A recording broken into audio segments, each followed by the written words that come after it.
नमस्ते प्रणाम। हम मंजू वर्मा, जिला अम्बेडकर नगर टांडा से स्वागत बा मंजू लोकगीत 123 के चैनल पे।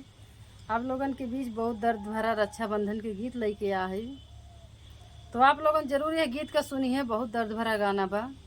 एक भाई रक्षाबंधन के बन्हाई अपने बहन के घरे जात हिन बन्हावे, और रक्षाबंधन के बन्हाई हार ले जाके देत हिन, तो है हार बहन के जीव के काल हो जात है। तो देखा ससुराल वाले बहन के हार ले चक्कर में बहन का इनके मार डारत थी। और आप लोगन पूरा गाना सुनिए। अच्छा लगे वीडियो शेयर करिए, लाइक करिए, कमेंट करिए, बताइए गाना कैसन बा। ज़्यादा से ज़्यादा मंजू लोकगीत 123 के चैनल का सपोर्ट करिए। सभी दर्शक का राम राम, जय सिया राम। नीलम धुरिया, टांडा जिला अम्बेडकर नगर से। तो आमे सुने दर्दनाक सुहर गीत।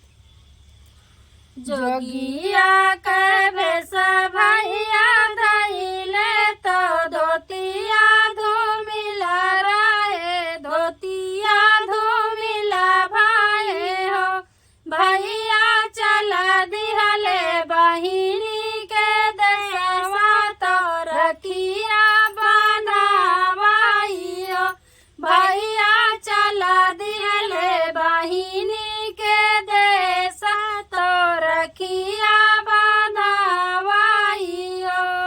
एक बाना गईले दूसरे बनाया, तीसरे बनाया, तीसरे बनाओ।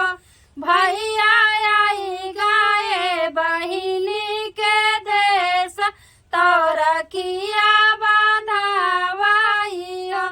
भैया आई गाए बहिनी के देश, तो रखिया बनावाई हो। भैया आई गाए बहिनी के देश, जहाँ पे बहिनी बसाई हो। भैया आई गाए बहिनी के देश, जहाँ पे भैया बहिनी बसाई हो। द्वारे पे बैठे बहनोइया, तो धना से अरज कर, धना से अरज कर। धना आई गाए बीराना तोहार, तो रखिया बनावाई हो। धना आई गाए बीराना तोहार, तो रखिया बनावाई हो। घर में से निकरी है बहिनी, तो बहुसिया से झूमे, तो खुशिया से झूमाई हो। बहिनी हाली हाली पलंग बिछावे, तो बीरन का बैठावे, तो पानिया पियावाई हो। बहिनी हाली हाली पलंग बिछावे, तो बीरन का बैठावे, तो पानिया पियावाई हो। दुआरे से आवे बहनोइया, तो सारे से पूछे, तो सारे से पूछाई हो। सरव कौलाया रखिया बधाया, बहिन तोहरी खुश बाटी हो। सरव कौलाया रखिया बधाइया, बहिन तोहरी खुश बाटी हो। इतनी वचन सुने भैया, तो जीजा से बोले, तो हंसी खुशी बोलाई, तो हंसी खुशी बोलाई हो। जीजा हमलाए सोने के हरहुआ, तो रखिया बधाई, तो बहिनी का देवाई हो। जीजा हमलाए सोने के हरहुआ, तो रखिया बनाई, तो बहिनी का देवाई हो। रखिया बधाए भैया बैठे बहुत खुश, भैले बहुत खुश भैले। रखिया बाधावे भैया बैठे बहुत खुश भैले बहुत खुश भैले नियो भैया बहिनी का हरावा जे दियाले बहुत खुश भैली अपने देश गईले नियो भैया बहिनी का हरावा जे दियाले बहुत खुश भैली बहिन अपने देश गईले नियो अगन में ठाड़ी भैना नदिया तो बौजी से आरज करे बौजी से आरज करे बौजी दैना दे तू सोने के हरउआ हिरन तोहरे लाए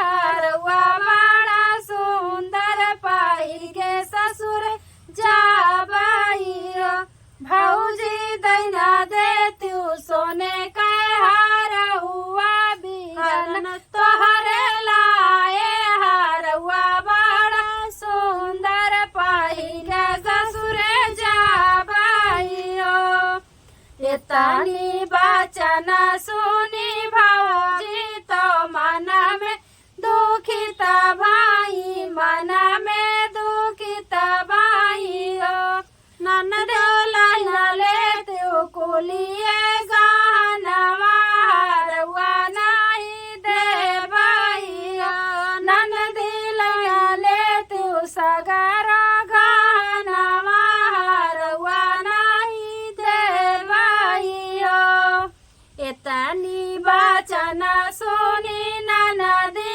तो सुसुकी रोवे सुसुकी रोवे हो माई भौजी नहीं दइए हरउआ हरउआ बड़ा सुंदर पहिर ससुर जाबइयो माई नहीं दइए भौजी हरउआ हरउआ बड़ा सुंदर पहिर के ससुर जाबइयो इतनी बचन सुने पियावा तो गरजी के बोले तो गरजी के बोलाइयो धाना दया देती आना हरउआ हरउआ बड़ा सुंदर बहिनिया हमारी पहिने ससुर जाई आइयो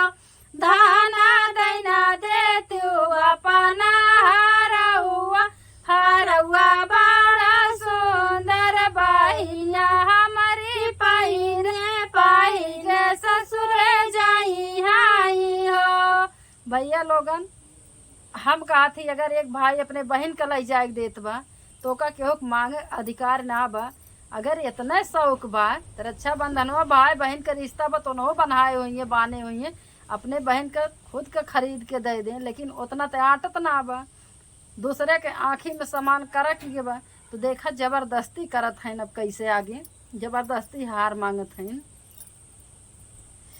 इतनी बचन सुने राजा तो राजा से आरज करे राजा से आरज करे हो इतनी बचन सुनी धाना तो राजा से आरज करे राजा से आरज करे हो राजा नहीं दे अपना हरउआ हरउआ बड़ा सुंदर बिरलवा हमारे लाए नियो राजा नहीं दे अपना हरउआ हरउआ बड़ा सुंदर बिरलवा हमारे लाए नियो अपने बहन ताई लाग देत है नीना की ननद का उठा के दे दा इतनी बचन सुने भैयावा तो गनावा में पापा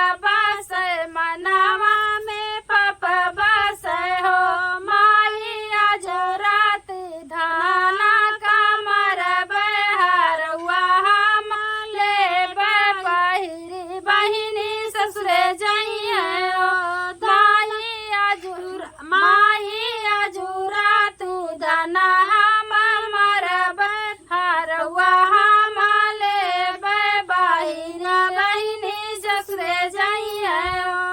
सबका खियाई दाना नींबू के ताय अपना के खाई बैठी अपना के खाई बैठी हो बहिनी पीछावा से आवे तलवारिया तो गरदन काटे हरउआ निकारे बहिनी तो बहिनी का दी है बहिनी ससुरे गाइयो सबका खियाई दाना निमकी तो अपना के खाई बैठी अपना के खाई बैठी ओ बहिनी पीछावा से पियावा जे मावे तलवारिया से मारे गर्दनवा काटा हरउआ निकारे बहिनी गाथा